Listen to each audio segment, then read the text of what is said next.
La carte et le territoire, épilogue. Quelques mois plus tard, Jocelyn partit à la retraite. C'était à vrai dire la date normale pour le faire, mais jusque-là il avait toujours pensé qu'il demanderait une prolongation d'au moins 1 an ou 2. L'affaire Welbeck l'avait sérieusement ébranlé. La confiance qu'il éprouvait en lui-même, en sa capacité de faire son métier, s'était comme effritée. Personne ne lui avait fait de reproches, au contraire il était nommé in extremis au grade de commissaire divisionnaire. Il n'assurait pas la fonction, mais sa retraite en serait légèrement augmentée. Un pot de départ avait été prévu, et même un pot de grande ampleur. L'ensemble de la brigade criminelle était convié, et le préfet de police prononcerait une allocution. En somme, il partait avec les honneurs. On souhaitait visiblement lui faire savoir qu'il avait été, si l'on considérait l'ensemble de sa carrière, un bon policier. Et c'est vrai, il pensait qu'il avait été la plupart du temps un policier honorable, un policier obstiné en tout cas. Et l'obstination est peut-être en fin de compte la seule qualité humaine qui vaille, non seulement dans la profession de policier, mais dans beaucoup de professions, dans toutes celles au moins qui ont à voir avec la notion de vérité. Quelques jours avant son départ effectif, il invita Ferber à déjeuner dans un petit restaurant de la place Dauphine. C'était un lundi 30 avril. Beaucoup de gens avaient fait le pont. Paris était très calme, et dans le restaurant il n'y avait que quelques couples de touristes. Le printemps était bien là, les bourgeons étaient éclos, des particules de poussière et de pollen dansaient dans la lumière. Ils s'étaient installés à une table en terrasse et commandèrent 2 pastis avant le repas. Tu sais, dit-il au moment où le serveur posait leur verre devant eux, j'ai vraiment merdé sur cette affaire, du début à la fin. Si l'autre n'avait pas remarqué l'absence de son tableau, on serait encore en train de patauger. Ne sois pas trop dur avec toi-même. C'est quand même toi qui as eu l'idée de l'emmener sur place. Non, Christian, répondit doucement Jocelyn. Tu as oublié, mais cette idée, c'est toi qui l'as eue. Je suis trop vieux, poursuivit-il un peu plus tard. Je suis simplement trop vieux pour ce métier. Le cerveau s'ankylose, comme tout le reste, avec les années. Plus vite que tout le reste, même, il me semble. L'homme n'a pas été construit au départ pour vivre 80 ou 100 ans, tout au plus 35 ou 40, comme dans les temps préhistoriques. Alors il y a des organes qui tiennent le coup, remarquablement même, et d'autres qui se cassent la gueule lentement, lentement ou vite. Qu'est-ce que tu comptes faire? Demanda Ferber pour essayer de changer de conversation. Tu restes à Paris? Non, je vais m'installer en Bretagne, dans la maison où ont vécu mes parents avant de monter à Paris. Il y avait en vérité pas mal de travaux à faire avant d'envisager cette installation. Il était surprenant, se dit Jocelyn, de penser à tous ces gens appartenant à un passé proche, et même très proche, ses propres parents, qui avaient vécu une grande partie de leur vie dans des conditions de confort qui paraissaient aujourd'hui inacceptables. Pas de baignoire, ni de douche, aucun système de chauffage réellement efficace. De toute façon, Hélène devait effectuer la fin de son année universitaire. Leur installation ne pourrait vraisemblablement avoir lieu qu'à la fin de l'été. Il n'aimait pas du tout le bricolage, dit-il à Ferber, mais le jardinage, oui, il se promettait de vraies joies à entretenir son potager. Et puis, dit-il avec un demi-sourire, je vais lire des romans policiers. Je ne l'ai presque jamais fait pendant mes années d'activité. Là, je vais essayer de m'y mettre. Mais je n'ai pas envie de lire des Américains, et j'ai l'impression qu'il y a surtout ça. Tu n'aurais pas un Français à me conseiller? Jonquet, répondit Ferber sans hésiter. Thierry Jonquet. En France, c'est le meilleur, à mon avis. Jocelyn prit note du nom sur son calepin au moment où le serveur lui apportait sa sole meunière.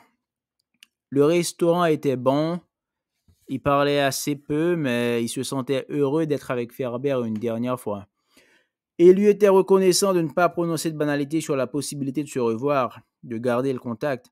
Il allait partir s'installer en province et Ferber resterait à Paris.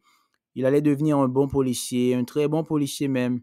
Il serait probablement nommé capitaine d'ici la fin de l'année, commandant un peu plus tard et ensuite commissaire. Mais il ne se reverrait, vraisemblablement, jamais. Il s'attardait dans ce restaurant, tous les touristes étaient partis. Jocelyn termina son dessert, une charlotte au marron glacé. Un rayon de soleil passant entre les platanes illumina la place. Splendide. Christian, dit-il après une hésitation, et à sa propre surprise, il s'aperçut que sa voix tremblait un peu. Je voudrais que tu me promettes une chose. Ne laisse pas tomber l'affaire Houellebecq. Je sais que ça ne dépend plus vraiment de nous, mais je voudrais que tu relances régulièrement les gens de l'Office de lutte contre le trafic d'objets d'art et que tu me préviennes quand ils auront abouti. Ferber hocha la tête. Promis. Au fur et à mesure que les mois passaient, aucune trace du tableau n'apparaissait dans les réseaux habituels. Il devint de plus en plus clair que l'assassin n'était pas un voleur professionnel, mais un collectionneur qui avait agi pour son propre compte, sans aucune intention de se séparer de l'objet. C'était la pire des configurations possibles, et Ferber poursuivit ses investigations en direction des hôpitaux en les élargissant aux cliniques privées, celles du moins qui acceptaient de leur répondre. L'utilisation de matériel chirurgical spécialisé demeurait leur seule piste sérieuse. L'affaire ne fut résolue que 3 ans plus tard, et ce fut par hasard. Patrouillant sur l'autoroute A8 en direction Nice-Marseille, une escouade de gendarmerie tenta d'intercepter une Porsche 911 Carrera qui roulait à 210 km/h. Le conducteur prit la fuite et ne fut arrêté qu'à la hauteur de Fréjus. Il s'avéra qu'il s'agissait d'une voiture volée, que l'homme était en état d'ébriété et qu'il était bien connu des services de police. Patrick Le Braouzek avait été condamné plusieurs fois pour des délits banals et relativement mineurs. Proxénétisme, coups et blessures. Mais une rumeur persistante lui prêtait l'assez étrange spécialité de trafiquant d'insectes. Il existe plus d'1 million d'espèces d'insectes et on en découvre de nouvelles chaque année, en particulier dans les régions équatoriales. Certains amateurs fortunés sont prêts à payer des sommes élevées, et même très élevées, pour un beau spécimen d'une espèce rare, naturalisée ou de préférence vivant. La capture et a fortiori l'exportation de ces animaux sont soumises à des règles très strictes que le Braouzek était jusqu'à présent parvenu à contourner. Il n'avait jamais été pris sur le fait et justifiait ses voyages réguliers en Nouvelle-Guinée, à Sumatra ou en Guyane par son goût de la jungle et de la vie sauvage. De fait, l'homme avait un tempérament d'aventurier et faisait preuve d'un réel courage physique. Il s'enfonçait seul, sans guide, parfois pendant plusieurs semaines, à travers certaines des jungles les plus dangereuses de la planète, muni de quelques provisions, d'un couteau de combat et de pastilles de purification d'eau. Cette fois, on découvrit dans le coffre de la voiture une mallette rigide revêtue de cuir souple, percée de trous multiples pour l'aération. Les perforations étaient presque invisibles et à première vue, l'objet pouvait parfaitement passer pour l'attaché-case d'un cadre ordinaire. À l'intérieur, séparés par des cloisons de plexiglas, il y avait une cinquantaine d'insectes parmi lesquels les gendarmes reconnurent immédiatement une scolopendre, une mygale et un perce-oreille géant. Les autres ne furent déterminés que quelques jours plus tard par le Muséum d'histoire naturelle de Nice. Ils adressèrent la liste à un spécialiste, le seul spécialiste français en réalité de ce type de délinquance, qui se livra à une estimation rapide. Au prix du marché, l'ensemble pouvait se négocier autour de 100 000 euros. Le Braouzek reconnut les faits sans difficulté. Il était en différend avec un de ses clients, un chirurgien canois, sur le paiement d'une livraison précédente. Il avait accepté de revenir négocier avec des spécimens supplémentaires. La discussion s'était envenimée et il avait frappé l'homme, qui était tombé la tête en arrière sur une table basse de marbre. Le Braouzek pensait qu'il était mort. « C'était un accident », se défendit-il. « Je n'avais pas du tout l'intention de le tuer. » Il s'était affolé et, au lieu d'appeler un taxi pour revenir, comme il l'avait fait à l'aller, il avait volé la voiture de sa victime. Ainsi, sa carrière de délinquant s'achevait comme elle s'était toujours déroulée, dans la stupidité et la violence. Ce fut le SRPJ de Nice qui se déplaça à la villa d'Adolphe Petitceau, le praticien canois. Il habitait avenue de la Californie, sur les hauteurs de Cannes, et possédait 80% des parts de sa propre clinique, spécialisée dans la chirurgie plastique et reconstructrice masculine. Il vivait seul. Manifestement, il avait de gros moyens. La pelouse et la piscine étaient impeccablement entretenues et il pouvait y avoir une dizaine de pièces. Celles du rez-de-chaussée et de l'étage ne leur apprirent à peu près rien. On avait affaire au cadre de vie classique, prévisible, d'un grand bourgeois hédoniste et pas très raffiné qui gisait à présent, le crâne fracassé dans une mare de sang sur le tapis du salon. Le Braouzek avait probablement dit vrai. Il s'agissait tout bêtement d'une discussion d'affaires qui avait mal tourné. Aucune préméditation ne pourrait être retenue contre lui. Il prendrait quand même, vraisemblablement, au moins 10 ans. Le sous-sol, par contre, devait leur réserver une vraie surprise. C'étaient presque tous des policiers endurcis, expérimentés. La région niçoise est connue depuis longtemps pour son taux de délinquance élevé, devenu encore plus violente avec l'apparition de la mafia russe. Mais ni le commandant Bardèche, qui était à la tête de l'équipe, ni aucun de ses hommes n'avaient jamais vu cela.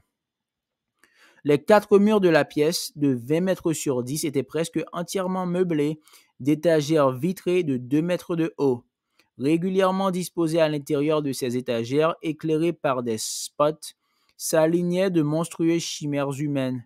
Des sexes étaient greffés sur des torses, des bras minuscules de fœtus prolongeaient des nez, formant comme des trompes. D'autres compositions étaient des magmas de membres humains accolés, entremêlés, suturés, entourant des têtes grimaçantes. Tout cela était conservé par des moyens qui leur étaient inconnus, mais les représentations étaient d'un réalisme insoutenable. Les visages tailladés, souvent énucléés, étaient immobilisés dans d'atroces rictus de douleur. Des couronnes de sang séché entouraient les amputations.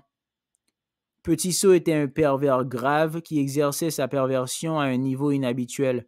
Il devait y avoir des complicités, un trafic de cadavres et probablement aussi de fœtus. Cela allait être une enquête longue, se dit Bardèche en même temps que l'un de ses adjoints, un jeune brigadier qui venait d'entrer dans l'équipe, s'évanouissait et tombait doucement, avec grâce, comme une fleur coupée, sur le sol à quelques mètres devant lui. Il songea aussi fugitivement que c'était là une excellente nouvelle pour le Braouzek. Un bon avocat n'aurait aucun mal à exploiter les faits, à dépeindre le caractère monstrueux de la victime. Cela aurait certainement une influence sur la décision du jury. Le centre de la pièce était occupé par une immense table lumineuse d'au moins 5 mètres sur 10. À l'intérieur, séparés par des cloisons transparentes, s'agitaient des centaines d'insectes, regroupés par espèces, actionnant accidentellement une commande placée sur le bord de la table. Un des policiers déclencha l'ouverture d'une cloison. Une dizaine de migales se précipitèrent, s'agitant sur leurs pattes velues, vers le compartiment voisin, entreprenant aussitôt de mettre en pièces les insectes qui l'occupaient, de gros mille-pattes rougeâtres. Ainsi, voilà à quoi le docteur Petit-Saut occupait ses soirées, au lieu de se distraire, comme la plupart de ses confrères, à d'anodines orgies de prostituées slaves. Il se prenait pour Dieu tout simplement, et il en agissait avec ses populations d'insectes comme Dieu avec les populations humaines. Les choses en seraient probablement restées là, sans l'intervention de Le Gurn, un jeune brigadier breton récemment muté à Nice, et que Bardèche se réjouissait tout particulièrement d'avoir pris dans son équipe. Avant d'entrer dans la police, Le Gurn avait fait 2 années d'études aux Beaux-Arts de Rennes et dans un fusain de petite taille accroché au mur, dans l'un des rares interstices laissés par les vitrines, il reconnut une esquisse de Francis Bacon. De fait, 4 œuvres d'art étaient disposées dans la cave, presque exactement aux 4 coins de la pièce. Outre l'esquisse de Bacon, il y avait 2 plastinations de Von Higgins, 2 réalisations elles-mêmes assez répugnantes. Enfin, il y avait une toile dans laquelle Le Gurn crut reconnaître la dernière œuvre en date de Jed Martin. Michel Houellebecq, écrivain. De retour au commissariat, Bardèche consulta immédiatement le fichier Tréma. Le Gurn avait vu juste, sur tous les points. Les 2 plastinations avaient apparemment été acquises de manière tout à fait légale.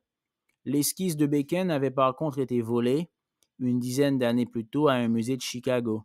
Les auteurs du vol avaient été arrêtés quelques années auparavant et ils s'étaient signalés par un refus systématique de donner leurs acheteurs, assez rare dans le milieu.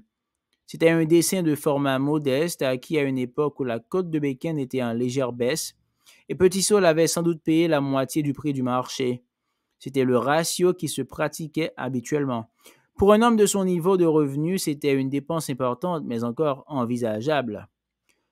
Bardèche fut par contre effaré par les cotations qu'atteignaient maintenant les œuvres de Jed Martin. Même à moitié prix, en aucun cas le chirurgien n'aurait eu les moyens de se payer une toile de cette envergure. Il téléphona aussitôt à l'Office de lutte contre le trafic d'objets d'art, où son appel déclencha une agitation considérable. Il s'agissait, tout simplement, de la plus grosse affaire qu'ils aient eue sur les bras ces 5 dernières années. Au fur et à mesure que la cote de Jed Martin augmentait dans des proportions vertigineuses, il s'attendait à ce que la toile réapparaisse de manière imminente sur le marché. Mais cela ne se produisait pas, ce qui les laissait de plus en plus perplexes. Encore un point positif pour le Brauzek, se dit Bardèche. Il repart avec une mallette d'insectes évaluée à 100 000 euros et une Porsche qui ne valait guère davantage, en laissant sur place une toile évaluée à 12 millions d'euros. Voilà qui dénotait l'affolement, l'improvisation, le crime de hasard. N'aurait aucun mal à faire valoir un bon avocat, même si l'aventurier avait vraisemblablement ignoré la valeur de ce qu'il avait eu à la portée de main. Un quart d'heure plus tard, le directeur de l'office lui téléphona en personne pour le féliciter chaleureusement et lui communiquer le téléphone, numéro de bureau et portable du commandant Ferber qui était chargé de l'enquête à la brigade criminelle. Il appela immédiatement le collègue. Il était un peu plus de 21 heures, mais il était encore à son bureau, qui s'apprêtait à quitter. Lui aussi parut profondément soulagé de la nouvelle. Il commençait à penser qu'il n'y arriverait jamais, dit-il. Une affaire non résolue, c'est comme une vieille blessure, ajouta-t-il en plaisantant à moitié. Ça ne voulait jamais complètement en paix. Enfin, il supposait que Bardèche devait savoir. Oui, Bardèche savait. Il promit de lui adresser dès le lendemain un rapport succinct avant de raccrocher. Le lendemain, en fin de matinée, Ferber reçut un mail qui synthétisait leur découverte. La clinique du docteur Petitceau faisait partie de celles qui avaient répondu à leur enquête, remarqua-t-il au passage. Ils admettaient posséder un découpeur laser, mais affirmaient que l'appareil se trouvait toujours dans leurs locaux. Il retrouva la lettre. Elle était signée de Petitceau lui-même. Ils auraient pu, songea-t-il un instant, s'étonner de ce qu'une clinique spécialisée dans la chirurgie plastique reconstructrice possède un appareil destiné aux amputations. Mais à vrai dire, rien dans l'intitulé de la clinique n'indiquait sa spécialité. Et ils avaient reçu des centaines de réponses. Non, conclut-il, il n'avait aucun reproche sérieux à se faire sur ce dossier. Avant d'appeler Jocelyn chez lui en Bretagne, il s'attarda quelques instants sur la physionomie de deux meurtriers. Le Brauzek avait le physique d'une brute de base, sans scrupules, sans véritable accouillouté non plus. C'était un criminel ordinaire, un criminel comme ils en croisaient tous les jours. Petitceau était plus surprenant. Assez beau, bronzé d'une manière que l'on devinait permanente. Il souriait devant l'objectif, affichant une assurance sans complexe. Il avait au fond assez exactement le physique que l'on associe à un chirurgien esthétique canois habitant avenue de la Californie. Bardèche avait raison.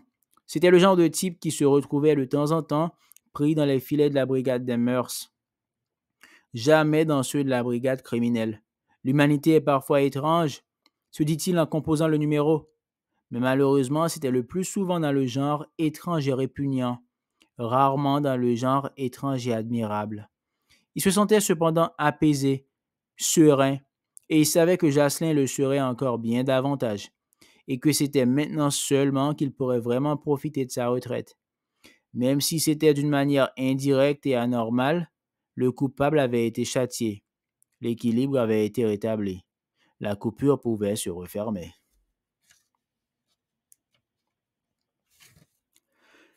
Les instructions du testament de Houellebecq étaient claires. Au cas où il disparaîtrait avant Jed Martin, le tableau devrait lui revenir. Ferber n'eut aucun mal à joindre Jed au téléphone. Il était chez lui.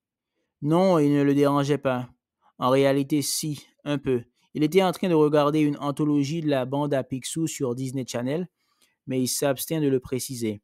Ce tableau qui avait déjà été mêlé à 2 meurtres arriva chez Jed sans précaution particulière, dans une fourgonnette de police ordinaire. Il l'installa sur son chevalet au centre de la pièce avant de retourner à ses occupations qui étaient pour l'heure assez calmes. Il nettoyait ses lentilles additionnelles, faisait un peu de rangement. Son cerveau fonctionnait passablement au ralenti, et ce n'est qu'au bout de quelques jours qu'il prit conscience que le tableau le gênait, qu'il se sentait mal à l'aise en sa présence. Ce n'était pas seulement le parfum de sang qui semblait flotter autour de lui, comme il flotte autour de certains joyaux célèbres, et des objets en général qui ont déclenché les passions humaines.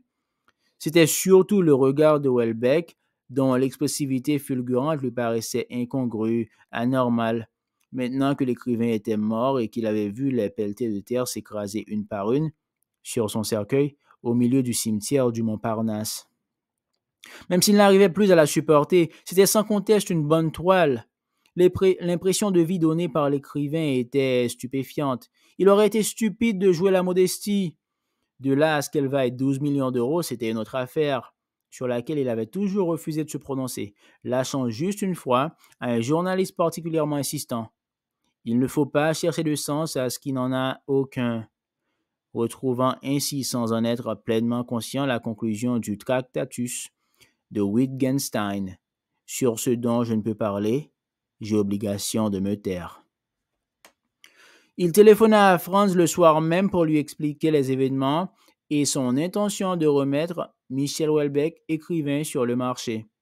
En arrivant chez Claude, rue du Château des Rentiers, il eut la sensation, nette et indiscutable, que c'était la dernière fois qu'il pénétrait dans l'établissement.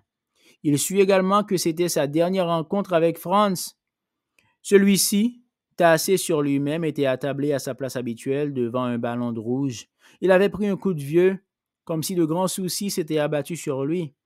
Certes, il avait gagné beaucoup d'argent, mais il devait se dire qu'en attendant quelques années, il aurait pu en gagner 10 fois plus. Et sans doute aussi avait-il effectué des placements, source immanquable de fracas. Plus généralement, il semblait assez mal supporter son nouveau statut de fortune, comme c'est souvent le cas pour les gens issus d'un milieu pauvre.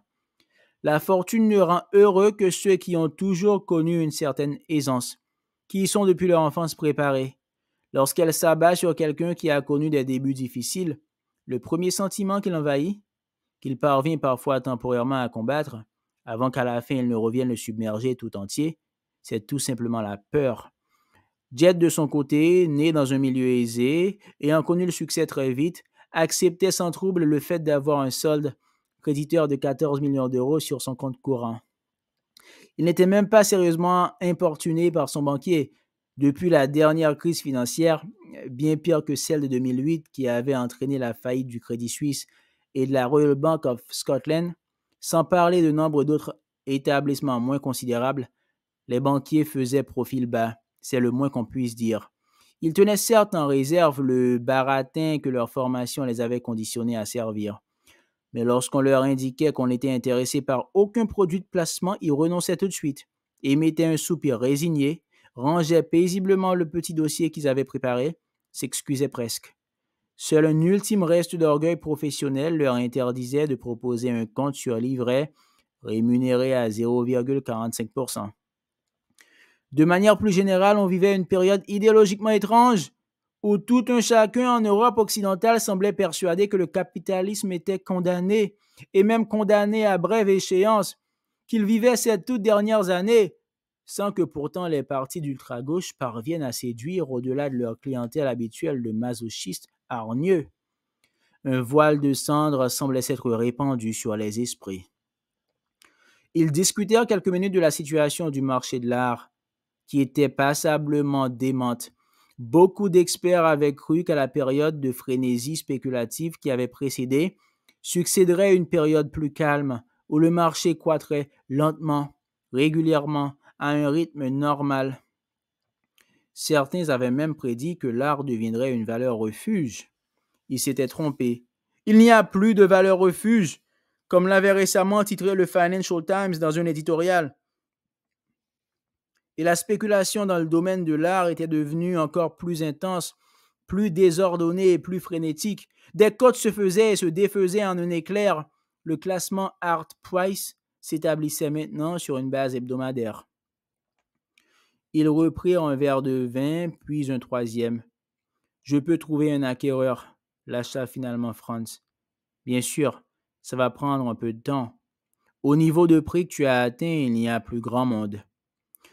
Jed n'était pas pressé de toute façon. La conversation entre eux ralentit avant de s'arrêter tout à fait. Ils se regardèrent, un peu désolés.